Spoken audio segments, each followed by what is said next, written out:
করার মাধ্যমে বান্দার সাথে আল্লাহর কাছাকাছি বেড়ে যায়, সম্পর্ক খুব তাড়াতাড়ি মজবুত হয়। শরীয়তের পরিভাষায় কোরবানি কাকে বলে? শরীয়তের পরিভাষায় কোরবানি বলা হয় নির্দিষ্ট একটি দিনে, নির্দিষ্ট দিনে নির্দিষ্ট পশু আল্লাহর নামে জবাই করাকে কোরবানি বলা হয়। আপনি যদি কোরবানি ব্যতীত অন্যান্য সময়ে পশু জবাই করেন আল্লাহর নামে, সেটা তো ঠিক আছে, কিন্তু এটা কোরবানি হবে না। কিন্তু শরীয়তের পরিভাষায় হুকুম অনুযায়ী বোঝা যায় নির্দিষ্ট দিনে নির্দিষ্ট পশুকে আল্লাহর নামে কোরবানি করাকে শরীয়তের পরিভাষায় কোরবানি বলে। দেখুন, এই কোরবানির গুরুত্বটা বোঝানোর জন্য আল্লাহ রাব্বুল আলামিন কোরআনুল কারীমের বিভিন্ন জায়গায় আয়াত এনে মানুষদেরকে বুঝিয়েছেন এই কোরবানি করার মাধ্যমে যে মানুষ আল্লাহর সাথে সম্পর্ক বাড়ে। এর অন্যতম প্রমাণ হচ্ছে ফাসল্লি লিরাব্বিকা ওয়ানহার। তিনি এখানে দুইটা শব্দ এনেছেন, ফাসল্লি লিরাব্বিকা ওয়ানহার, অতএব আপনার পালনকর্তার উদ্দেশ্যে নামাজ ও কুরবানি আদায় করুন। পালনকর্তার উদ্দেশ্যে নামাজ এবং কুরবানির কথা বলা হয়েছে। দেখুন, এই কুরবানি নিয়ে আমাদের সমাজে মানুষ অনেকভাবে চলাফেরা করে, অনেক কাজ করে। যেমন কোরবানি এখন লোক দেখানো ইবাদত হয়ে গেছে কিছু মানুষের কাছে। যদি একজন মানুষ 2 লক্ষ টাকা দিয়ে গরু কিনে, তার সামর্থ্য আছে, কিন্তু আরেকজন চিন্তা করে আমি সমাজে চেহারা দেখাতে পারবো না, আমার 4 লক্ষ টাকা দিয়ে গরু কিনতে হবে, পশু কিনতে হবে। কোনো মানুষ যদি লোক দেখানো সিস্টেম চালু করার জন্য যত টাকাই হোক, 1 লাখ হোক 2 লাখ হোক, লোক দেখানোর জন্য, এলাকায় আপনার সমাজ রক্ষা করার জন্য, নিজের ইজ্জত বাঁচানোর জন্য যদি বড় পশু ক্রয় করে জবাই করেন, তাহলে ওই কোরবানি হবে না। কারণ আপনি ভাববেন যে হুজুর হয়তো এটা এই শতাব্দীতে আইসা মনে হয় এই সমস্যা ছিল না। আপনি জানলে অবাক হবেন, আল্লাহর হাবিব সাল্লাল্লাহু আলাইহি ওয়াসাল্লাম যখন মক্কায় গিয়েছিলেন, ওই সময় নওরুজ এবং মিহিরজান নামের 2টা উৎসব পালন করা হতো, নওরুজ এবং মিহিরজান। আল্লাহর হাবিব সাল্লাল্লাহু আলাইহি ওয়াসাল্লাম মক্কায় আগমন করার পরে মানুষদেরকে দেখলো নওরুজ এবং মিহিরজান নামের 2টা দিনে তারা উৎসব করত। প্রত্যেকটা উৎসব 3 দিন করে, তাহলে 2টা উৎসব মোট 6 দিন। আবার অন্য বর্ণনায় বলা হয়েছে নওরুজ 6 দিন, মিহিরজান 6 দিন, 12 দিনের উৎসব করত। প্রতি বছরে এই 2টা দিনকে উল্লেখ করে তারা 12 দিন উৎসব পালন করত। আল্লাহর হাবিব সাল্লাল্লাহু আলাইহি ওয়াসাল্লাম মক্কায় গেলেন।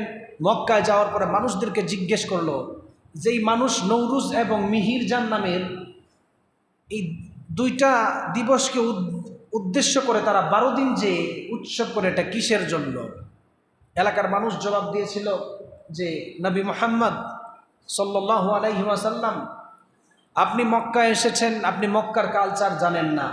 এখানে মানুষ সারা বছর কাজ করে, এই কাজ করার মাধ্যমে তারা বছরে 2টা দিন 2টা উৎসবে নওরুজ এবং মিহিরজান পালন করে তাদের হতাশা দূর করে, এটা একটা বর্ণনা আসছে।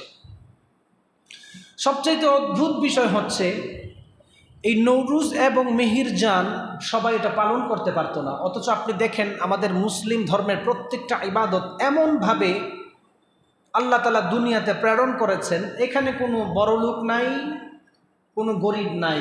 মসজিদে যেমন আসলে কখনোই কোনোদিন ভেদাভেদ হয় না, ঠিক আমাদের মুসলিম ধর্মের প্রত্যেকটা উৎসবের ক্ষেত্রেও কোনো গরিব ধনীর কোনো পার্থক্য নাই, ঠিক কিনা বলেন? কিন্তু নওরুজ এবং মিহিরজান এমন উৎসব ছিল, প্রথম 6 দিন যে অনুষ্ঠান থাকতো, সেই 6 দিন কোনো গরিব ওই অনুষ্ঠানে যেতে পারবে না। কালচারটা কি ছিল শোনেন।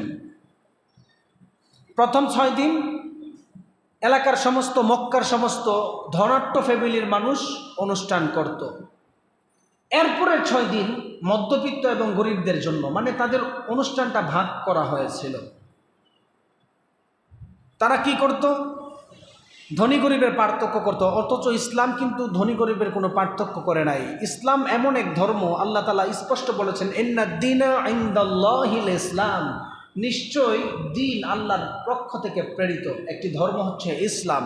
সেখানে কোনো অহংকারের জায়গা নেই, সেখানে কোনো আপনি কাউকে ছোট করে দেখার কোনো জায়গা নেই। আপনি প্রেসিডেন্ট হতে পারেন, মসজিদে আপনি আসছেন, আপনার সামনে একজন পিয়ন বসতে পারবে, কেউ কোনো কিছু বলার চান্স নাই।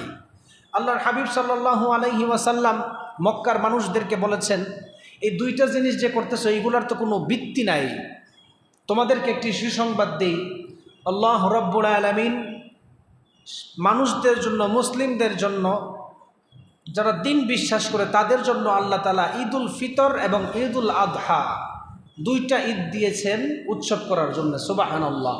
তিনি পার্থক্য বুঝিয়েছেন। নওরুজ এবং মিহিরজানের মধ্যে যেমন ধনী গরিবের পার্থক্য করা হয়, ঠিক তেমনিভাবে মুসলিম ধর্মের এই দুইটা ঈদের মাধ্যমে কোনো ধনী গরিবের কখনো পার্থক্য করা হয় না, বরং সবাই একই সাথে ঈদগাহে সালাত আদায় করে, একই সাথে আল্লাহর নামের কুরবানি করে, একই সাথে কুরবানি করে অন্য গরিব মানুষদের জন্য এই পশু বন্টন করে সবাই উৎসব করে।